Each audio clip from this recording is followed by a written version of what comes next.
Forza Horizon 2, released in September of 2014, was the Forza Horizon series' first venture into the newly emerging Xbox One era, pushing some of the best visuals at the start of the new generation and in the eyes of some, such as myself, visually looking better than succeeding titles in the same series. The game was praised for its stunning, high-detail environments and improvements from the previous game in the series. That is, of course, if you were on the latest hardware. For those of us who didn't have an Xbox One at this time, we got this. That opening cinematic really felt misleading. Forza Horizon 2 on the Xbox 360 is an interesting example of a game. While having a similar map to the Xbox One version, the detail was all but gone, with cliff faces looking straight out of the latest Pokemon games, and the map having less freedom and more invisible walls than the Xbox One counterpart. This version, or more accurately demake, of the game was outsourced to the British studio Sumo Digital.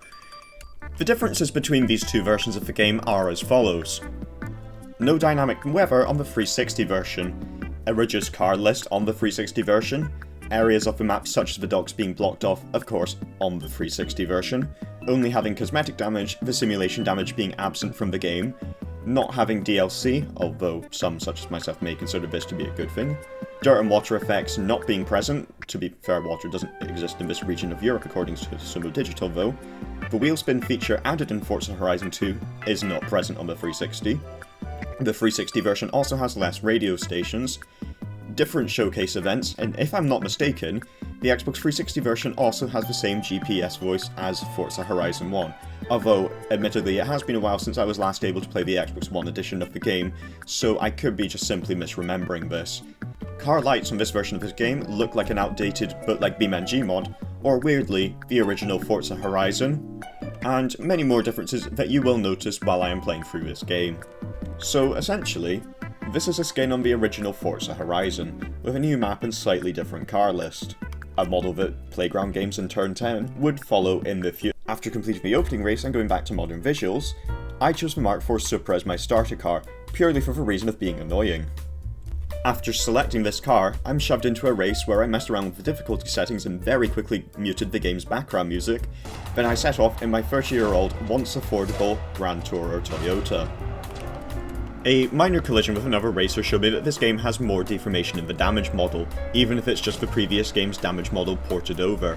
And after a fairly easy sprint to the bottom of the map, I won my first race, and oh, I forgot I'd named my profile that. The race gave me my first wristband and access to more races. The first one I chose to do was the De Oro Cliff Race. This is when I noticed the checkpoints are pretty much the same as the ones in Forza Horizon. This is Forza Horizon, I'm a fucking retard. The lack of dynamic reflections on opponent cars is very noticeable when not in direct sunlight, and we get the chance to be close to one of the very high quality cliffs in this race. After winning 4 races and unlocking a new festival location, I am given the first showcase event, where I will be racing a Dodge Charger, not a Charge Dodger, against a fucking plane. In this race, I would also forget that Sumo Digital were a big fan of invisible walls, and after driving a classic muscle car into one at full force, I decided to restart the event. After destroying another Dodge Charger and almost witnessing an aviation incident, I won the definitely not programmed to make it impossible to lose race, giving me a green wristband, I know, exciting things, and the Dodge that by some miracle was repaired in a matter of seconds. Getting to the next festival unlocked 4 races in the San Giovanni area to compete in, and holy shit, this game hasn't aged well visually. On the Xbox One edition, this race would likely look impressive, whereas here it somehow looks worse than on most PlayStation 2 games, with taillight glow clipping through other cars and general low detail environments being as clear as day. And after no crashes resulting in a restart, I won another race. Out of curiosity, I decided to see what the upgrade menu was like in this game. Firstly, there's 3 menu options: Auto Upgrade, Custom Upgrade, and My Upgrade setups, although, weirdly, only one has a background image. Very consistent. If you're not familiar with Forza, or the English language, this essentially homologates your car to a certain performance index. This can be homologated to B, A, S1, and S2 classes. Out of curiosity again, I checked how much it would cost to make my Toyota Supra accurate to what fanboys say it can do, and as 117,000 credits is a lot, I decided to not do it. The custom upgrades, feel more like Forza Horizon 1's version rather than the Horizon 2 version. And because it's based on the original Forza Horizon, I couldn't swap a 420-litre V69 engine into it, or a 1.9 turbo diesel, which was a bit heartbreaking if I'm being honest. I just wanted a diesel Supra. I wanted a good engine. At least it allowed me to be annoying and put Forza Aero on the back. Despite this, the wheel selection in this game is significantly better in my opinion than it is on any of the newer Forza games, because this is actually sorted by brand. And just to be even more annoying, I put TE37s on my Supra. Another customization feature unchanged from Horizon 1 is the special colours option in the paint mode rather than having other materials, so I couldn't make my Supra out of wood, but at least I can't be more obnoxious by painting it gold. As previously mentioned, the car list in this version of the game quite significantly differs from the Xbox One edition. There are cars that are simply not present in the Xbox One edition, such as this Fiesta Z-Tech S, or the Subaru Legacy RS, the latter of which I believe actually eventually became a DLC for the Xbox One edition. Would you look at that, 13,000 credits for an R32 Skyline. The car that I bought was a white Fiesta Z-Tech, which hopefully doesn't have the EcoBoost engine that grenades itself after 50,000 miles. And after buying the car, I finally got a voice line welcoming me to the garage. Very well programmed, Sumo. This Fiesta was a huge improvement from the Supra, even without upgrades, but I want to take it further, and using the finest quality parts from Halfords and eBay, I got this car to a performance index of S1 811, which is awfully quick. I did have a bit of fun testing out the improved steering too. After realising how far I was from the festival site I was meant to be at, I decided to fast travel to... oh. Yeah, this is probably a good time to point out that this is being run through an emulator. I don't remember this happening when I used to play this game on my own Xbox 360. My first race in the Fiesta went very well, winning by a long distance and with the car relatively undamaged. This second race, not so well. With me wrapping the car around a pylon but still managing to win by a decent margin.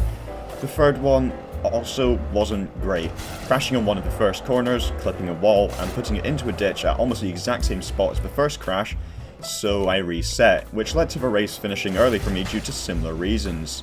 But I didn't give up on my third attempt. I managed to drag an insurance write-off Fiesta to the finish line, and I won the race. After another 10 minutes of racing and 20 minutes upside down in a Ford Fiesta, I unlocked the next showcase event, a race between a bowler and a helicopter in the low-resolution Italian countryside. This showcase unlocked the blue wristband and of course, the car, which I accidentally switched to, and when switching back,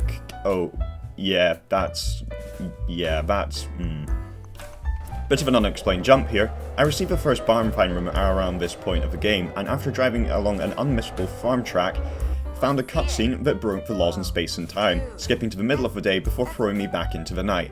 And yes, this barn actually somehow looks worse than an asset out of the GameCube game. Anyway, back to racing.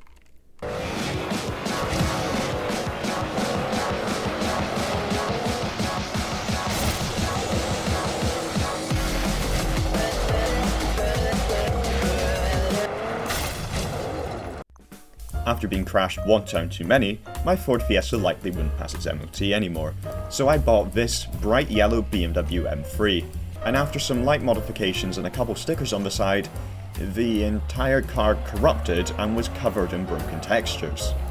Did I mention that this was being run in an emulator? When racing, the BMW's textures somehow fixed themselves.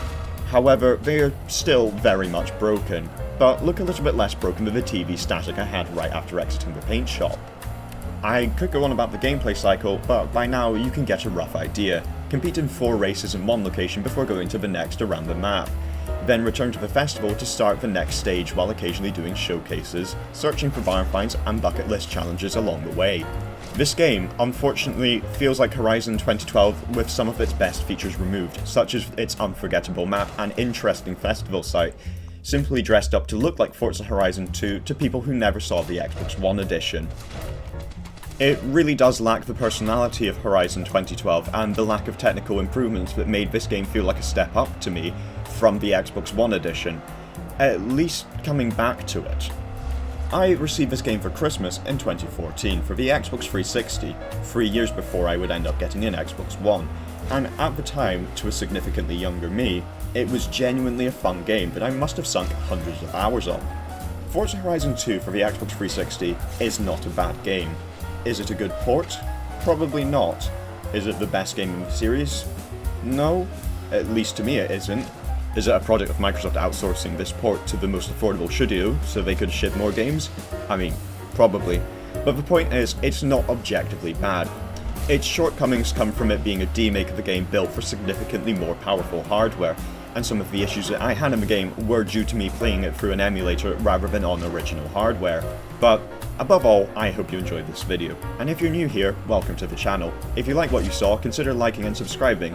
I'm again making content different from my regular format, but I will definitely be back to making automation content soon. And I apologise if there's a bigger gap between videos, as I somewhat overworked myself making videos and got a bit burned out, but the recent growth on this channel is nothing short of impressive. Thank you so much for watching. Post-edit me here, that statement that I made there aged really poorly. YouTube changed its algorithm again, and I believe that change has caused a significant drop in discoverability for my channel. My impressions have dropped by almost 30,000 in the last few days, so please do consider liking and maybe even sharing this video just to help it out in the algorithm.